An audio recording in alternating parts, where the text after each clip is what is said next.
ठीक है, ठीक है। तो कल हम लोग बेसिकली रजिस्टिव ट्रांसड्यूसर में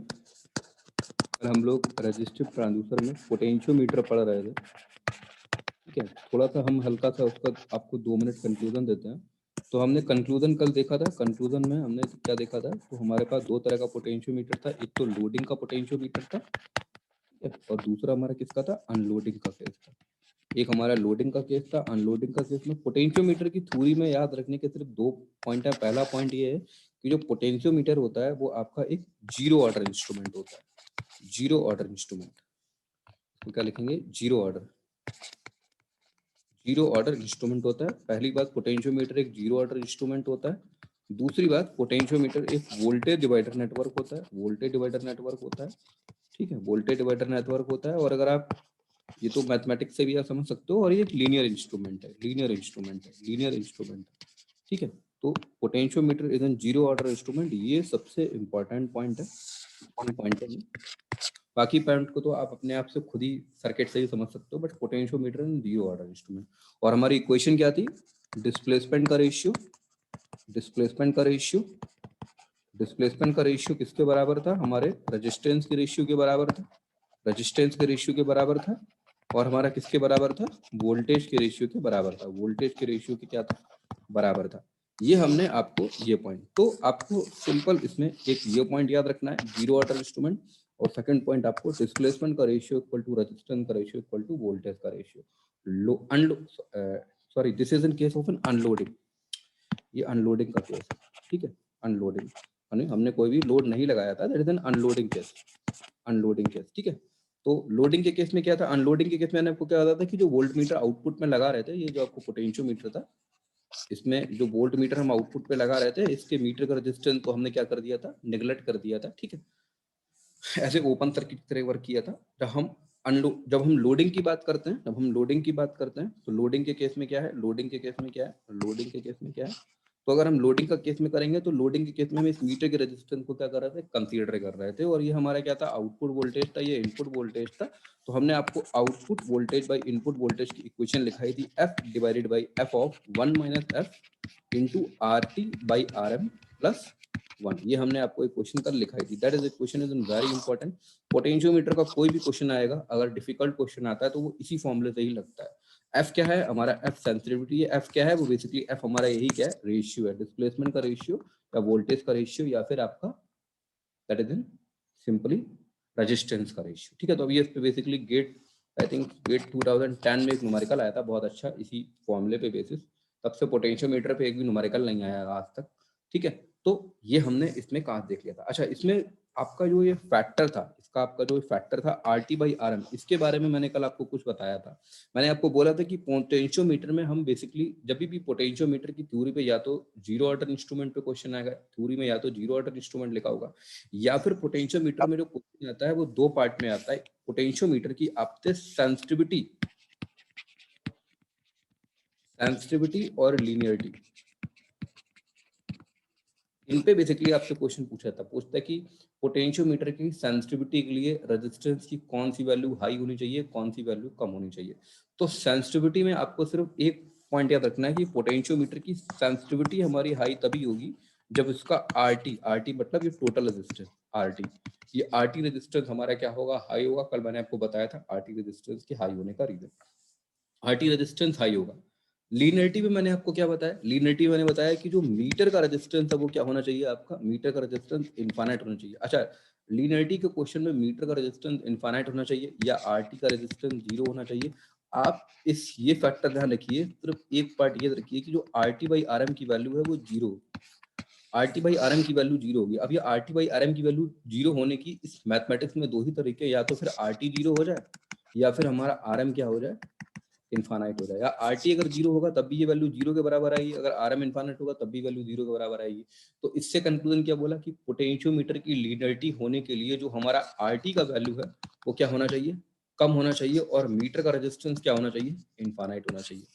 अच्छा, अगर आप दोनों पॉइंट को कंक्लूड करें, तो गुड पोटेंशियोमीटर की लीनियरिटी आपको तब अचीव हो रही है जब हमारा आरटी का वैल्यू क्या है, 0 है, यानी आरटी का वैल्यू हमारा क्या है, कम है। और एक गुड पोटेंशियोमीटर की सेंसिटिविटी हाई तब अचीव हो रही है जब आरटी की वैल्यू हमारी क्या हो रही है, हाई हो रही है। तो अगर इन दोनों के बीच में अगर आप रिलेशन देखें, एक बोल रहा है आरटी की वैल्यू 0 होनी चाहिए, एक बोल रहा है आरटी की वैल्यू हाई होनी चाहिए, तो there is always a trade off between RT value. तो आरटी की वैल्यू को हमेशा बेसिकली हम कुछ मिडिल में रखते हैं जिससे हमारी सेंसिटिविटी और लीनियरिटी दोनों ही क्या रहे, बैलेंस रहे।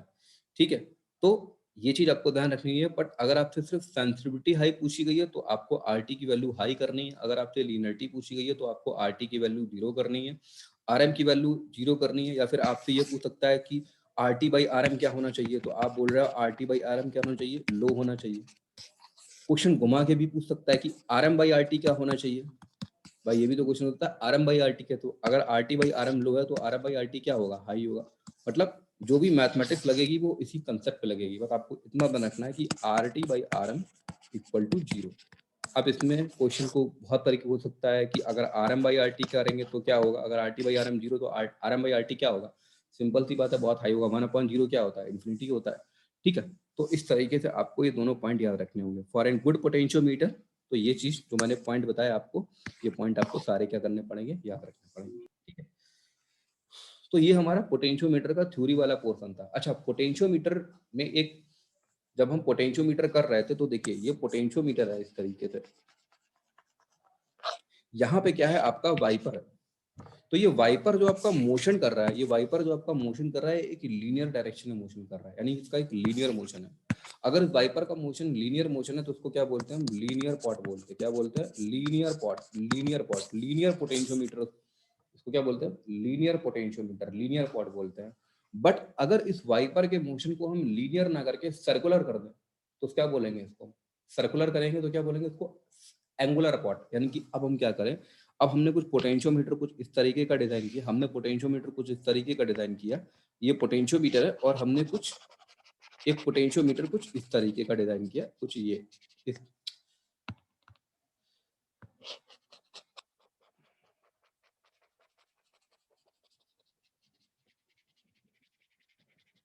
कुछ हमने, थोड़ा फिगर गलत बन रहा है, एक सेकंड रुक जाइए।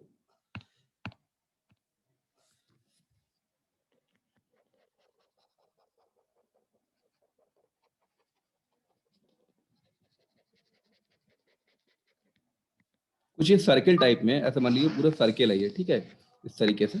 तो ये हमने पोटेंशियोमीटर लिया और यहाँ पे हमारा क्या है, कुछ इस तरीके से वाइपर है, ये हमारा वाइपर है, ये हमारा क्या है, ये जो पार्ट है हमारा, ये पार्ट क्या है हमारा, ये वाइपर का पार्ट है। अब ये वाइपर क्या कर रहा है, कुछ इस तरीके से मोशन कर रहा है। अब देखिए वाइपर अगर इस तरीके से मोशन करेगा तो ये क्या करेगा, एक एंगुलर वेलोसिटी में मोशन कर रहा है ना, यहाँ पे एक सर्कुलर में जब भी हम किसी, जब भी हमारा कोई भी पार्टिकल किसी सर्कल में मोशन करता है तो वहां पे हम कौन सी वेलोसिटी लेते हैं, एंगुलर वेलोसिटी। तो इसीलिए इसको क्या बोलते हैं हम, एंगुलर, एंगुलर डिस्प्लेसमेंट, क्योंकि यहाँ एंगुलर डिस्प्लेसमेंट है। या फिर इसके हम एंगुलर पॉड भी बोलते हैं, एंगुलर पॉड भी बोलते हैं, एंगुलर पॉड भी बोलते हैं। ठीक है, तो उसको क्या बोलते हैं हम, एंगुलर पॉड भी बोलते हैं। तो एंगुलर पॉड की अगर बात करते हैं तो जिस तरीके से वहां पे हमने क्या लिया था, वहां पे हमने क्या लिया था, डिस्प्लेसमेंट का रेशियो, डिस्प्लेसमेंट का रेशियो, डिस्प्लेसमेंट का रेशियो इक्वल टू रेजिस्टेंस का रेशियो, इक्वल टू रेजिस्टेंस का रेशियो, इक्वल टू वोल्टेज का रेशियो, इक्वल टू वोल्टेज का रेशियो। वैसी ही सेम एटिटिव थिंग यहाँ पे लेनी है। यहाँ पे देखिए हमने टोटल डिस्प्लेसमेंट को कितना मान लिया, हमने टोटल डिस्प्लेसमेंट को कितना मान लिया, हमने टोटल डिस्प्लेसमेंट को कितना मान लिया, हमने टोटल डिस्प्लेसमेंट को कितना मान लिया, थीटा टी मान लिया। और इसमें जो छोटा सा डिस्प्लेसमेंट हुआ उसको हमने कितना मान लिया, थीटा आई मान लिया। तो डिस्प्लेसमेंट का रेशियो कितना हो जाएगा, theta T divided by the value of theta I. Okay, और हमने टोटल ये इस थीटा आई की वजह से जो हमारा रेजिस्टेंस में चेंज हुआ उसको कितना मान लिया हमने, आर नॉट मान लिया। टोटल रेजिस्टेंस को कितना मान लिया, आर टी मान लिया। इस आर नॉट रेजिस्टेंस की वजह से, इस आर नॉट रेजिस्टेंस की वजह से जो हमारा वोल्टेज जनरेट हुआ उसको कितना माना, वी नॉट माना। और टोटल वोल्टेज हमने कितना मान लिया था, वी मान लिया था। तो यहाँ पर भी हमारा वही कंसेप्ट लग गया, डिस्प्लेसमेंट का रेशियो इक्वल टू रेजिस्टेंस का रेशियो इक्वल टू वोल्टेज का रेशियो। ठीक है, तो इस तरीके से हम पोटेंशियोमीटर के कंसेप्ट को कर सकते हैं। ठीक है, अच्छा इसमें कुछ न्यूमेरिकल्स वगैरह हैं, तो अभी तो मैंने न्यूमेरिकल्स नहीं लिए हैं, अभी थोड़ा सा मैं रजिस्टिव ट्रांसड्यूसर खत्म कर दूं, उसके बाद में मैं आपको न्यूमेरिकल, क्योंकि न्यूमेरिकल मुझे पूरा लिखना पड़ेगा, तो अभी मैंने न्यूमेरिकल लिखा नहीं है। तो एक बार के लिए मैं आपको न्यूमेरिकल एक पेपर पे लिख के दे दूंगा, तो मुझे उसको करने में थोड़ी सी आसानी, तो मुझे बार बार न्यूमेरिकल की थ्योरी लिखनी पड़ेगी, तो उसमें बहुत टाइम लगेगा डिजिटल बोर्ड में लिखने में। ठीक है, तो ये जो था हमारा एक रजिस्टिव ट्रांसड्यूसर का हमारा पार्ट था, पोटेंशियोमीटर का पार्ट। तो पोटेंशियोमीटर का पार्ट हमारा यहीं पे खत्म होता है। इसमें मैं आपको अप्रोक्सीमेटली 1 2 3 4 न्यूमेरिकल कराऊंगा, ठीक है। इसमें आपको 4 न्यूमेरिकल कराऊंगा और 4 न्यूमेरिकल वो अलग अलग तरह के होंगे और आपको अच्छे से समझ में आ जाएगा। अच्छा, पोटेंशियोमीटर में एक टर्म होता है, एक जिसको मैं बोलता हूँ रिजोल्यूशन। पोटेंशियोमीटर के रिजोल्यूशन पे क्वेश्चन बहुत आता है। रिजोल्यूशन पे क्वेश्चन क्या, रिजोल्यूशन पे थ्योरी का क्वेश्चन बनता है।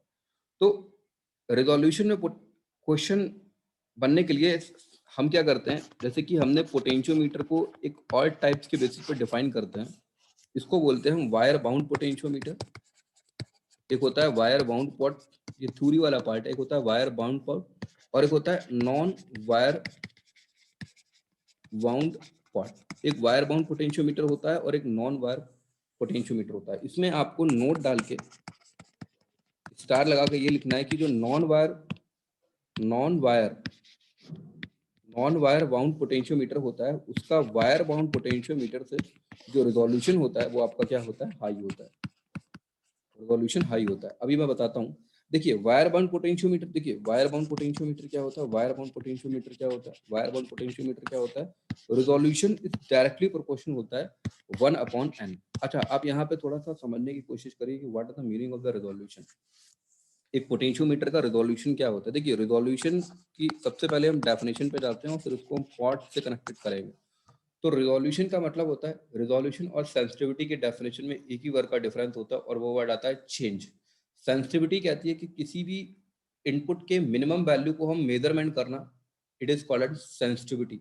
सेंसिटिविटी क्या कहलाती है, किसी भी इनपुट वैल्यू की, किसी भी इनपुट क्वांटिटी की मिनिमम वैल्यू को मेजरमेंट करने के लिए हम क्या वर्ड यूज करते हैं, सेंसिटिविटी यूज करते हैं। बट रिजोल्यूशन क्या कहते हैं कि किसी भी इनपुट क्वांटिटी की मिनिमम वैल्यू में चेंज, सपोज 0.01 से अगर 0.001 में चेंज हुआ, कुछ वैल्यू में सर्टेन मिनिमम चेंज हुआ, उस चेंज को मेजरमेंट करना क्या कहलाता है, आपका रिजोल्यूशन कहलाता है। तो रिजोल्यूशन और सेंसिटिविटी दोनों ही डेफिनेशन सेम है, बट रिजोल्यूशन के डेफिनेशन में एक सिंगल वर्ड आता है जो कि सेंसिटिविटी से डिफरेंट डेफिनेशन बनती है। That the word is called as change. Minimum input change is called as resolution and minimum input detectable is called as sensitivity. ठीक है, तो हम रिजोल्यूशन और सेंसिटिविटी को, अब हमने डेफिनेशन को समझ लिया, अब हम इसको पोटेंशियोमीटर से कनेक्टेड करते हैं। इसको पोटेंशियोमीटर से कैसे कनेक्टेड करेंगे, इसको पोटेंशियोमीटर से कैसे कनेक्टेड करेंगे हम,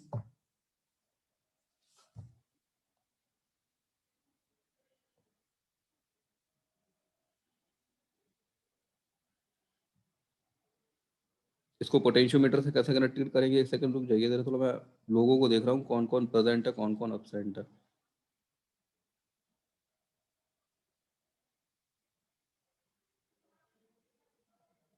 पवन कुमार, पवन कुमार प्रेजेंट है, Pawan Kumar. Yes sir, yes sir, yes sir, yes sir, अच्छा प्रेजेंट सर। ठीक है। और मोनीश, मोनीश प्रेजेंट है, वो अटेंडेंस लगा के चला गया। मैं मोनीश कुमार है, मोनीश है, मोनीश, मोनीश नहीं है। हेलो, हाँ हेलो, यस सर। हाँ ठीक है। अच्छा, Ashmita Vajpayee, yes sir. Rohit Shrivas, yes sir, yes sir.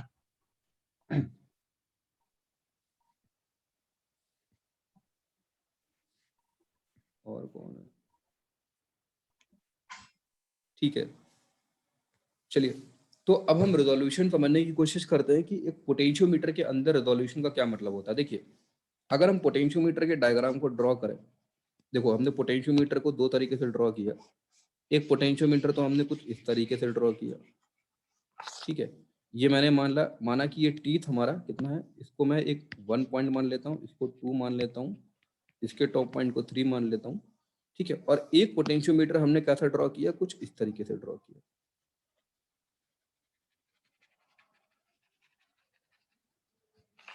ठीक है। तो यहाँ पे देख रहे होंगे कि जो इनके टीथ है, जो ये पॉइंट ए, इसको ए फिगर माना, इसको बी फिगर माना, तो तो ये जो ए फिगर है, इस ए फिगर में अगर हम किसी पोटेंशियोमीटर के वायर को अगर हम कुछ इस तरीके से प्लेस करें, इस तरीके से प्लेस करें, तो ये जो वायर मूवमेंट कर रहा है और यहाँ पे जो वायर मूवमेंट कर रहा है, तो यहाँ पे देख लीजिए 1 से 2 के बीच में गैप क्या है, बहुत ही ज्यादा है। जबकि यहाँ पे देखेंगे तो यहाँ पे 2 पॉइंट के बीच में, इस फिगर बी में 2 पॉइंट के बीच में गैप क्या है, बहुत कम है। यहाँ गैप बहुत कम होने का मतलब क्या है, क्योंकि यहाँ पे जो रेजिस्टेंस है वो बहुत ही क्लोजली है, बहुत ही क्लोजली। आप देख रहे हैं ना यहाँ पे कितना क्लोजली चीजें एक दूसरे से इंटरेक्टेड है। क्लोजली इंटरेक्टेड होने का मतलब अगर हम डायरेक्टली इन पूरे सिस्टम को अगर हम डिफाइन कर दें कि इसको हम नंबर ऑफ टर्न्स बोल दें, n equal to number of turns, number of turns, ठीक है, नंबर ऑफ टर्न्स, ठीक है, नंबर ऑफ टर्न्स, ठीक है। तो अब देखिए अगर हम n को क्या बोलते हैं, नंबर ऑफ टर्न, तो अगर ये हमारे नंबर ऑफ टर्न्स बहुत कम होंगे या नंबर ऑफ टर्न्स हमारे बहुत ज्यादा होंगे, ठीक है, तो इसीलिए हम इस रेजोल्यूशन को डिफाइन करते हैं। अगर ये नंबर ऑफ टर्न्स हमारे बहुत ही ज्यादा है तो हमारा रेजोल्यूशन क्या होगा, कम होगा। तो वायर बाउंड पोटेंशियोमीटर में क्या होता है कि जो नंबर ऑफ टर्न्स होते हैं ये हमारे बहुत ही ज्यादा होते हैं। इस नंबर ऑफ टर्न्स बहुत ज्यादा होने की वजह से इसका रेजोल्यूशन क्या होता है, कम होता है। तो रेजोल्यूशन इक्वल टू कितना हो जाएगा, रेजोल्यूशन इक्वल टू होता है 1/n, या रेजोल्यूशन इक्वल टू होता है r इक्वल टू होता है 100/n। रेजोल्यूशन इक्वल टू क्या होता है, r इक्वल टू 100/n, जहाँ n क्या है, हमारे नंबर ऑफ टर्न्स, ठीक है। तो अगर हमें वायर बाउंड पोटेंशियोमीटर का, अगर हमें वायर बाउंड देखो ये तो मैं आपको लिखा ही चुका हूँ कि नॉन वायर बाउंड पोटेंशियोमीटर का जो रेजोल्यूशन होता है वो हाई होता है as compare to the wire bound potentiometer. तो अब यह आता है कि जो वायर बाउंड पोटेंशियोमीटर होता है, मैंने बोला उसका रेजोल्यूशन बहुत कम होता है। तो अगर उसका रेजोल्यूशन बहुत कम होता है, ठीक है,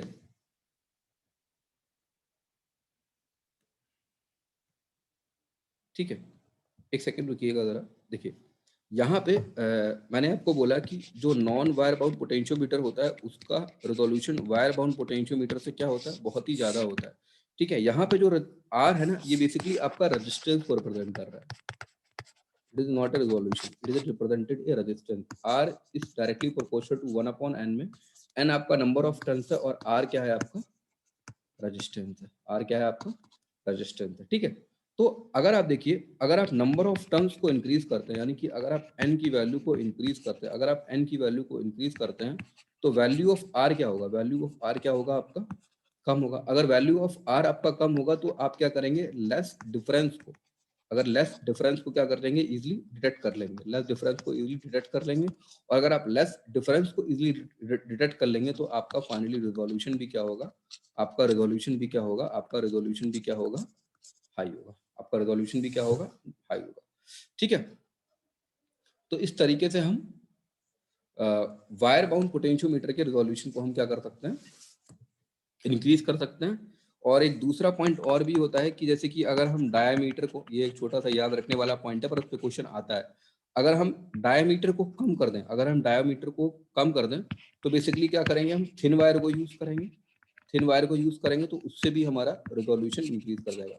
क्वेश्चन ऐसे आता है कि वायर बाउंड पोटेंशियोमीटर के रेजोल्यूशन को इंक्रीज करने के लिए हम क्या करते हैं। एक तो क्वेश्चन ये होगा कि which of the following has an highest resolution, तो answer will be non wire bound potentiometer.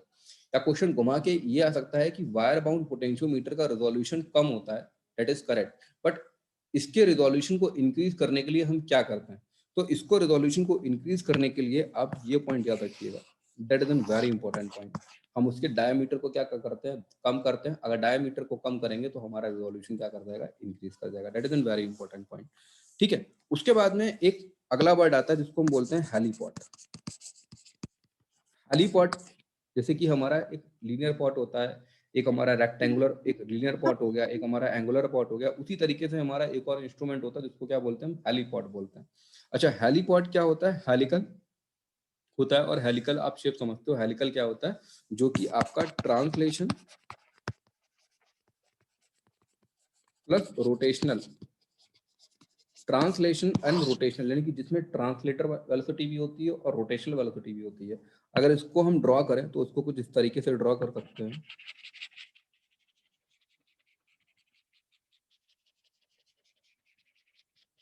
कुछ इस तरीके से ड्रॉ कर सकते हैं। आप ऐसे समझ लीजिए कुछ इस तरीके से शेप ड्रॉ, इसको क्या बोलते हैं, हेलीपॉड बोलते हैं, ठीक है। तो हेलीपॉड क्या होता है, it is use for an translatory as well as rotatory. तो ये क्या होता है आपका लीनियर प्लस एंगुलर दोनों का क्या होता है आपका, दोनों वेलोसिटी का क्या होता है सम होता है, it's called an linear ball. ठीक है।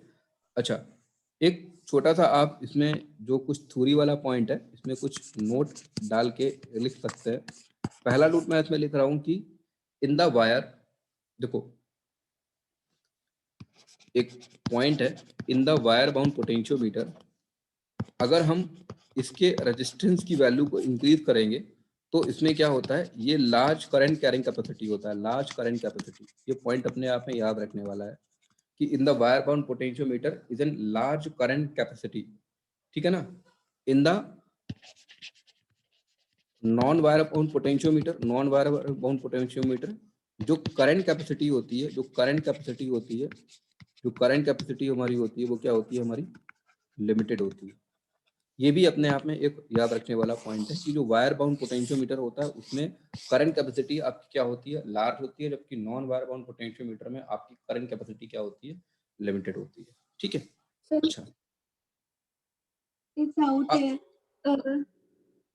क्या प्रॉब्लम है सर, जो R प्रोपोर्शनल टू 1/n है उसमें R रेजिस्टेंस है या फिर रिजोल्यूशन? क्योंकि आर रेजिस्टेंस है, रेजिस्टेंस है उसमें, ओके, उसमें आर रेजिस्टेंस है, रेजोल्यूशन नहीं है।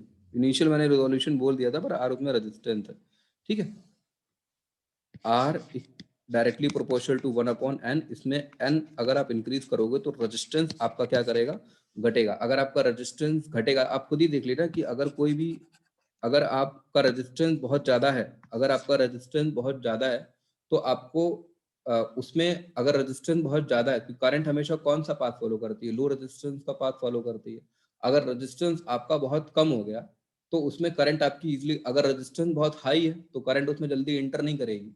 अगर आपका रेजिस्टेंस बहुत कम है तो उसमें करंट इंटर कर जाएगी। अगर आपको करंट इंटर कर जाएगी तो उसको आप वोल्टेज की हेल्प से क्या कर सकते हो, डिटेक्ट कर सकते हो उस वैल्यू का।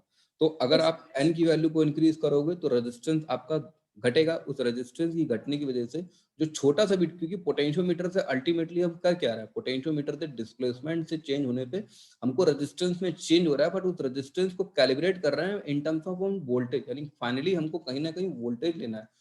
रेजिस्टेंस चेंज हो रहा है बट उस रेजिस्टेंस को चेंज होने की वजह से हमको आउटपुट में वोल्टेज चाहिए, और आउटपुट में वोल्टेज चेंज होना, आउटपुट में वोल्टेज को डिटेक्ट करने के लिए हमें रेजिस्टेंस की वैल्यू को कम करना पड़ेगा। जितना रेजिस्टेंस हमारा कम होगा उतना ही इजीली उसमें करंट पास हो जाएगी और हमको वोल्टेज मिल जाएगा। ठीक है। तो अगर नंबर ऑफ टर्न्स बढ़ेंगे तो रेजिस्टेंस हमारा घटेगा, रेजिस्टेंस हमारा घटेगा तो लेस डिफरेंस, जो भी माइन्यूट सा डिफरेंस होगा वो भी हम क्या करेंगे, डिटेक्ट कर लेंगे। तो इससे, और जब माइन्यूट का डिफरेंस हम डिटेक्ट कर लेंगे तो फाइनली हमारा सिस्टम का रेजोल्यूशन क्या करेगा, इंक्रीज कर जाएगा। ठीक है।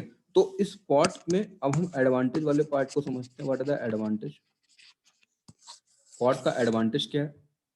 देखिए, पार्ट का एडवांटेज समझने के लिए सबसे पहले इसमें आपको एक पॉइंट याद रखना है, और ये पॉइंट बहुत ही इंपॉर्टेंट है पार्ट के एडवांटेज के लिए। दैट इज इन पोटेंशियोमीटर जो यूज होता है, देखिए आपके डिस्प्लेसमेंट ट्रांसड्यूसर में, जो आपका डिस्प्लेसमेंट ट्रांसड्यूसर होता है, डिस्प्लेसमेंट ट्रांसड्यूसर में बेसिकली हम रेजिस्टेंस, इंडक्टर और कैपेसिटर तीनों को पढ़ते हैं। ठीक है। इसमें से रेजिस्टेंस को आप अलग कर दीजिए और एलसी को एक पूरी फैमिली मान लीजिए। तो रेजिस्टेंस ट्रांसड्यूसर जो पोटेंशियोमीटर होता है, वो पोटेंशियोमीटर आपका यूज होता है लार्ज डिस्प्लेसमेंट के लिए। पोटेंशियोमीटर आपका किसके लिए यूज होता है, लार्ज डिस्प्लेसमेंट के लिए पोटेंशियोमीटर यूज होता है। ये पॉइंट आप याद रखिएगा। सबसे माइन्यूट डिफरेंस जो डिस्प्लेसमेंट में जो माइक्रोमीटर रेंज का मेजरमेंट किया जाता है वो हम कैपेसिटर ट्रांसड्यूसर की हेल्प से मेजरमेंट करते हैं। और अगर आपको पोटेंशियोमीटर से लार्ज डिस्प्लेसमेंट का मतलब ये नहीं है कि आप मीटर का डिस्प्लेसमेंट मेजरमेंट कर लो। लार्ज डिस्प्लेसमेंट का मतलब ये कि आप सेंटीमीटर तक की रेंज का मेजरमेंट कर रहे हो, 1 सेंटीमीटर या 0.1 सेंटीमीटर। और स्मॉल डिस्प्लेसमेंट का मतलब क्या है, आप माइक्रोमीटर रेंज का मेजरमेंट कर रहे हो। तो पोटेंशियोमीटर की हेल्प से हम large displacement in the range of centimetre के अराउंड उसका मेजरमेंट कर सकते हैं। ठीक है। ये पोटेंशियोमीटर का सबसे इंपॉर्टेंट पॉइंट है कि पोटेंशियोमीटर जो यूज होता है, potentiometer use for an large displacement. Large displacement का मतलब होता है कि in terms of centimetre, large displacement का इन टर्म्स सेंटीमीटर, या फिर आप अगर तीनों में कंपैरिजन करोगे आर, एल और सी में, तो रजिस्टिव पोटेंशियोमीटर की हेल्प से हम ज्यादा रेंज का डिस्प्लेसमेंट मेजरमेंट कर सकते हैं as compare to the inductive transducer और as compare to the capacitive transducer. ठीक है, तो ये इसका एडवांटेज हो गया, ये इसका क्या हो गया, एडवांटेज हो गया। उसके बाद में इसका डिसएडवांटेज की बात करें, डिसएडवांटेज में आपको ध्यान रखना कि पोटेंशियोमीटर होता है, इसका फ्रीक्वेंसी क्या होता है, लिमिटेड होता है। अच्छा, पोटेंशियोमीटर कुछ हमारा इस तरीके से कनेक्टेड है और यहाँ पे क्या है, हमारा टिप है। फ्रीक्वेंसी का मतलब क्या हुआ कि इस टिप को आप बहुत तेजी से क्या कर रहे हो, ऊपर नीचे कर रहे हो। इस टिप को आप बहुत स्लाइटली ऊपर नीचे इस तरीके से कर रहे हो, तो उसको क्या बोलते हैं, हम फ्रीक्वेंसी बोलते हैं। अगर आप इस स्लाइडर को, ये स्लाइडर क्या है, यहाँ पे कुछ कॉन्टेक्ट पार्ट है ना स्लाइडर का, ये स्लाइडर का कुछ क्या कॉन्टेक्ट पार्ट है ना, ये वाला पार्ट। अगर आप इस टिप को बहुत तेजी से ऊपर नीचे करोगे तो ये टिप जो है आपकी वो डैमेज हो जाएगी। तो इसीलिए पोटेंशियोमीटर को हम पहला पॉइंट लिखते हैं कि इसको हम लिमिटेड फ्रीक्वेंसी में यूज करते हैं। लिमिटेड फ्रीक्वेंसी मतलब इसको फ्रीक्वेंसी रेंज में ही यूज कर सकते हैं। फ्रीक्वेंसी क्यों बोला कि अगर आप बहुत तेजी से ऊपर नीचे करोगे तो फिर आप उसका टाइम पीरियड क्या करोगे, कम करोगे। टाइम पीरियड अगर कम करोगे तो अल्टीमेटली सिस्टम की फ्रीक्वेंसी क्या करेगी, बढ़ जाएगी। ठीक है, तो लिमिटेड फ्रीक्वेंसी के लिए। और दूसरा पॉइंट अब ये भी रखिए, पोटेंशियोमीटर होता है उसका रिजोल्यूशन जो होता है वो काफी कम होता है, resolution as compare to the inductive और कैपेसिटिव। रिजोल्यूशन देखिए, जो भी एडवांटेज और डिसएडवांटेज है ना, ये एडवांटेज और डिसएडवांटेज कंपैरिजन किए जा रहे हैं इंडक्टिव और कैपेसिटिव ट्रांसड्यूसर के कंपैरिजन में। ठीक है, तो आपको ध्यान रखना है कि पोटेंशियोमीटर लिमिटेड फ्रीक्वेंसी रेंज में होता है, रिजोल्यूशन लो होता है, और ज्यादा फ्रीक्वेंटली करने से इसकी टिप जो होती है वो हमारी क्या होती है, डैमेज हो जाती है। अगर आप ज्यादा फ्रीक्वेंटली यूज करोगे तो पोटेंशियोमीटर की जो आपकी टिप है वो फाइनली क्या हो जाएगी, आपकी डैमेज हो जाएगी। तो it's all about the potentiometer. ठीक है, तो पोटेंशियोमीटर में कुछ चार, मैंने बोला कि मैं आपको 4 to 5 न्यूमेरिकल कराऊंगा। ठीक है, और 4 to 5 न्यूमेरिकल कराने पर आपको जो पोटेंशियोमीटर का पार्ट है वो हम पूरा फिनिश हो जाएगा। तो हम न्यूमेरिकल तब करेंगे जब बेसिकली हम क्या करेंगे, हम रजिस्टिव ट्रांसड्यूसर को पूरा खत्म कर लेंगे। ठीक है, तो अगला टॉपिक हमारा आता है, that topic is called strain gauge.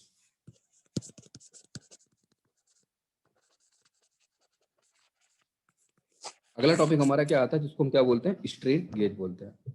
अच्छा, स्ट्रेन गेज कल मैं थोड़ा आपको समझाया था। स्ट्रेन गेज में क्या होता है, अगर हम यहाँ पे एक स्ट्रेन गेज को दें तो स्ट्रेन गेज में अगर आप कोई भी मैकेनिकल सिस्टम देते हो, मैकेनिकल सिस्टम का मतलब ये नहीं कि इसको टेम्परेचर दे दोगे, ऐसा कुछ फोर्स लगाओगे या क्योंकि आपको स्ट्रेन गेज में बेसिकली क्या करना है, आपको इसके अंदर का जो भी मटेरियल है,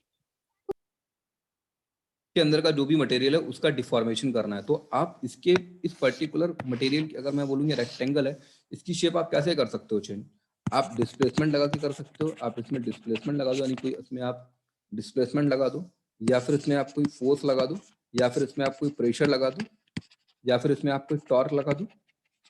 ठीक है, प्रेशर लगा दो, टॉर्क लगा दो, फोर्स लगा दो, डिस्प्लेसमेंट लगा दो, तो अल्टीमेटली क्या हो जाएगा, स्ट्रेन गेज की पोजीशन क्या हो जाएगी, उसके अंदर का जो रजिस्टिव वायर है वो क्या होगा, उसका डिफॉर्मेशन हो जाएगा, वो कुछ चेंज हो जाएगा, उसकी कुछ शेप चेंज हो जाएगी, जिससे वजह से आपका सिस्टम का रेजिस्टेंस चेंज हो जाएगा। ठीक है, तो सबसे पहले यहाँ पे एक टर्म को डिफाइन कर लेते हैं, that is called an strain.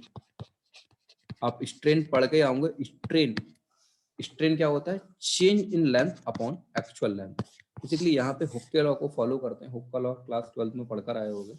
ठीक है, स्ट्रेन क्या होता है, डेल्टा एल अपॉन एल होता है, ये आप पढ़ के भी आए हो और हुक लॉ आपको पता भी है। इसमें भी आपके दो फॉर्मूले यूज होते हैं और उन दो फॉर्मूले पे ही क्वेश्चन बनता है। ठीक है, इसकी थोड़ी सी थ्योरी पार्ट बड़ी है, तो थ्योरी पार्ट को थोड़ा सा हम करेंगे। तो यहाँ पे हम स्ट्रेन गेज के लिए क्या करते हैं, हम डिस्प्लेसमेंट, प्रेशर, टॉर्क, सबको अगर हम देखा जाए तो चाहे डिस्प्लेसमेंट हो, चाहे प्रेशर हो, चाहे फोर्स हो, ये सारी क्वांटिटी किससे आती है, आती तो आपकी सिर्फ और सिर्फ फोर्स से ही है। तो क्यों ना सिर्फ और सिर्फ हम फोर्स को ही ले लें, तो बाकी क्योंकि फोर्स लगाओगे तो डिस्प्लेसमेंट होगा, जहां फोर्स होता है वहां प्रेशर क्या होता है, इफेक्ट ऑफ फोर्स होता है, तो प्रेशर की डेफिनेशन भी फोर्स आता है, और टॉर्क की डेफिनेशन में भी हमारा क्या आता है, फोर्स होता है। तो चारों ही क्वांटिटी में हमारा क्या आ रहा है, फोर्स कॉमन है, तो हम सिर्फ और सिर्फ फोर्स को ही ले लेते हैं। तो मैंने यहाँ पे सिर्फ और सिर्फ क्या लिया, एक फोर्स को ही, इफेक्ट को, सिर्फ फोर्स को लिया। अच्छा, जब भी स्ट्रेन गेज में आप कोई फोर्स लगाते हो, आपको पता है कि अगर आपसे बोले कोई भी रेक्टेंगुलर ब्लॉक है, इस पे अगर आप फोर्स लगाओ, इस पे आपने कोई फोर्स लगाया, तो फोर्स लगाने पे दो ही रीजन होता है, या तो ये बॉडी हमारी कंप्रेस होगी, या तो ये बॉडी हमारी क्या होगी, टेंसाइल होगी। तो जब भी स्ट्रेन गेज पे आप कभी भी स्ट्रेन गेज पे कोई फोर्स लगाते हो तो उस फोर्स के इफेक्ट को हम दो तरीके से देखते हैं। या तो वो फोर्स हमारा क्या होता है, या तो वो फोर्स हमारा क्या होता है एक टेंसाइल नेचर का होता है, या तो वो फोर्स हमारा क्या होता है एक कंप्रेसिव नेचर का होता है। या तो फोर्स हमारा टेंसाइल नेचर का होगा, या तो फोर्स हमारा क्या होगा कंप्रेसिव नेचर का होगा। अगर टेंसाइल नेचर का फोर्स है, अगर हमारा टेंसाइल नेचर का फोर्स है तो हमारी स्ट्रेन कैसी होगी, पॉजिटिव होगी। अगर टेंसाइल नेचर का फोर्स है तो हमारी स्ट्रेन कैसी होगी, पॉजिटिव होगी। देखो ना, किसी सिस्टम को आपने पकड़ के क्या कर दिया, खींच दिया। अगर टेंसाइल नेचर का फोर्स है तो हमारी स्ट्रेन पॉजिटिव होगी। और आपको पता है कि स्ट्रेन गेज की वजह से जो हमारा इनिशियल रेजिस्टेंस आर था, जब आपने इसमें फोर्स लगाया तो उसमें रेजिस्टेंस में कितना चेंज हो गया, डेल्टा आर हो गया। तो उसकी वजह से जो हमारा स्ट्रेन की वजह से जो हमारा इफेक्टिव रेजिस्टेंस है वो हमारा इंक्रीज कर जाता है, और उस इंक्रीज रेजिस्टेंस को क्या बोलते हैं, आर प्लस डेल्टा आर बोलते हैं। उसी तरीके से अगर हम कंप्रेसिव सिस्टम की बात करें तो कंप्रेसिव सिस्टम में आपको पता है कि हम फोर्स कुछ इस तरीके से लगाएंगे, यानी हमने फोर्स कुछ इस तरीके से लगाया और इस बॉडी को हमने क्या किया, इस बॉडी को हमने कंप्रेस किया। अगर इस बॉडी को हमने कंप्रेस किया तो इसकी वजह से जो हमारा स्ट्रेन होता है वो कैसा होता है, नेगेटिव होता है। और इसकी वजह से हमारा चेंज ऑफ रेजिस्टेंस होता है वो हमारा कितना होता है, आर माइनस डेल्टा आर होता है। ठीक है, ठीक है। तो ये हमारा कुछ स्ट्रेन गेज का प्रिंसिपल था। बाकी जो स्ट्रेन गेज के बारे में हम आपको नेक्स्ट क्लास में एक्सप्लेन करेंगे कि स्ट्रेन गेज से हम आपका जो फॉर्मूला निकलता है गेज फैक्टर का, फॉर्मूला प्रूफ नहीं कराएंगे। और स्ट्रेन गेज कितने तरह के होते हैं, उसकी थ्योरी में क्वेश्चन कौन सा बनता है, सेमीकंडक्टर स्ट्रेन गेज का। थोड़ा स्ट्रेन गेज की थ्योरी वाला पार्ट बड़ा है, कोशिश करेंगे कल इसको फिनिश करने की स्ट्रेन गेज की। तो कल भी आपकी क्लास होगी। ठीक है, तो स्ट्रेन गेज हम आपको कल खत्म करने की कोशिश करेंगे। ठीक है, तो स्ट्रेन गेज ही सबसे लेंथी पार्ट है। ठीक है, चलिए आज की क्लास को हम यहीं पे फिनिश करते हैं।